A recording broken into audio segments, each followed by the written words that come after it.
All right, TLC, first things first, I know you've been speaking out on social issues. I've seen it on social media. How have you been balancing everything with what's going on in the world and getting prepared for this upcoming season?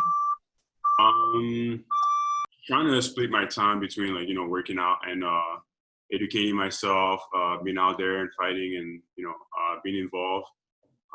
Trying to talk to my family as much as I can, like on what's going on here and my friends back home in France.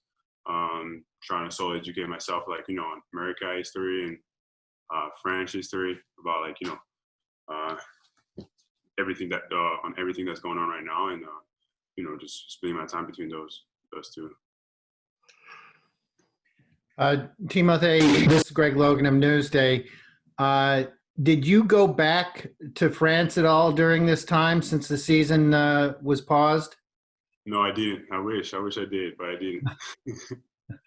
What do you know from friends or relatives back there about how they've gotten through this whole coronavirus pandemic compared to what you're seeing in this country? It was pretty much the same process for them and for my friends and my family, but it was just like probably a month or 2 months earlier than us. So like right now they're pretty much back to normal life. They open slowly back up everything, like the restaurants, the bars, the grocery store always been open, but now it's fully open. So like before, grocery store during the quarantine was one person per family that could go and get groceries.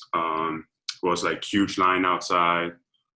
So they pretty much went through the same thing, but it was just really earlier. So the wave, went from the west side of the world and went through Europe and then came to America. So pretty much the same thing. And are they amazed at all that this country, is still in a situation that's getting even much worse? Yeah, they're being really questioning myself on what's going on. Why is it still here? Why you guys can't do everything that we do? Especially how advanced you guys are, and everything. So I don't know. I mean, I just tell them the truth, and I tell them that people sometimes, are not being really responsible and being outside without the mask, without the gloves, and not really paying attention to all these things. So, they're aware of everything. So they're watching the news. The news in France are doing a great job of educating people and telling them the truth about what's going on here in the world. So it's great. And one last question for me is: how worried are you about the fact that the virus is spiking in Florida and especially in Orlando right now? And I'll thank you ahead of time. I think the NBA and all the teams I've done and the NBA have done a great job of limiting the risk and putting us in a safe environment. So I'm pretty confident, going out there, and I just hope that the less people as possible are going to get the virus, and if possible, nobody. So I'm confident. Of course, there's risk, but I think that they've done a great job. Thanks. Hey, Tim. It's Brian Lewis. Can you hear me? Yeah, I can. Okay. First off, hopefully all your family back home is doing well. Yeah.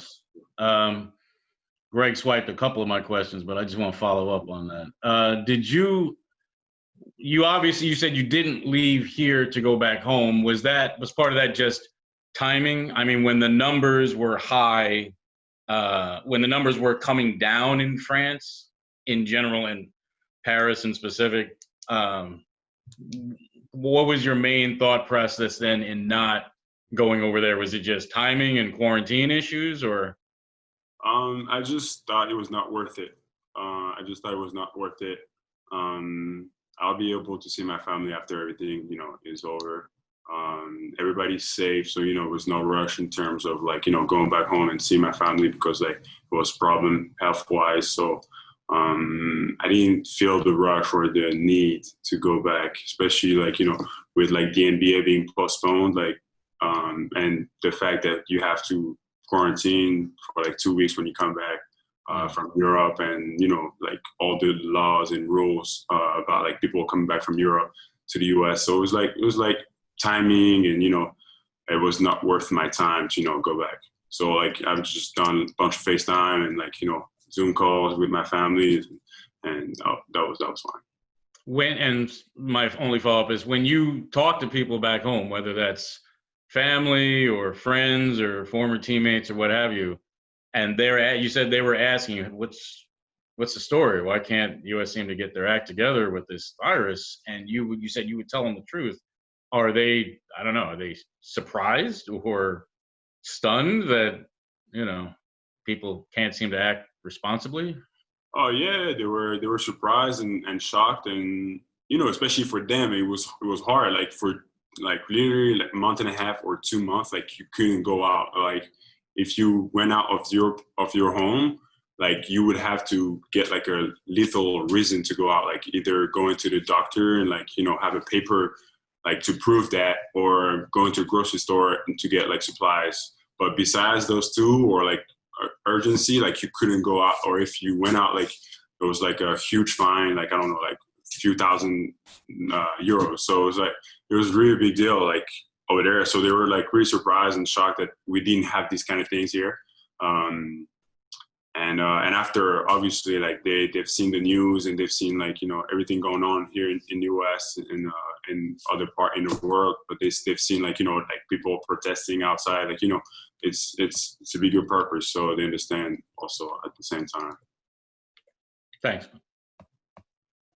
Hey Tim, Christian Winfield, how you doing? How you doing, man? I'm good. Good. Just early into the COVID stages, did you or do you have access to a hoop at your home? Like, did you have access to any type of basketball court early on? I did not. I was just like at home,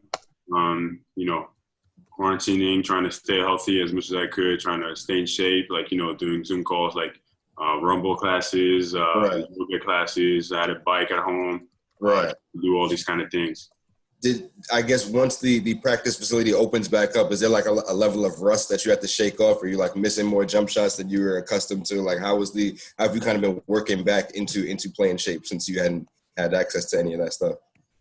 Yeah, I mean, like, shooting wise for sure, like you have like, this little rust for a few days.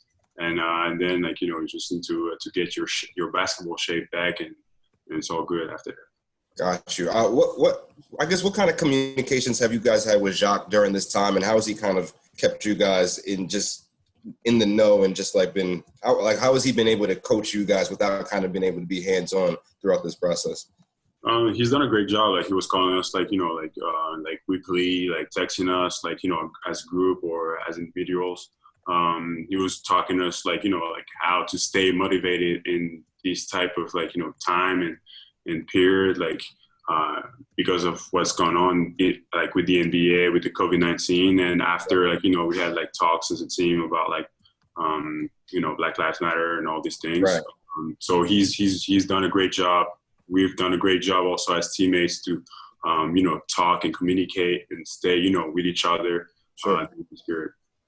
And last question, just given the amount of players on the team who are either sick and not going, or injured, or just are choosing not to go, how do you view this opportunity for you, especially given the circumstances the team is facing in terms of protecting the playoff spot that you guys have right now? It's huge. It's huge for us. It's huge for me.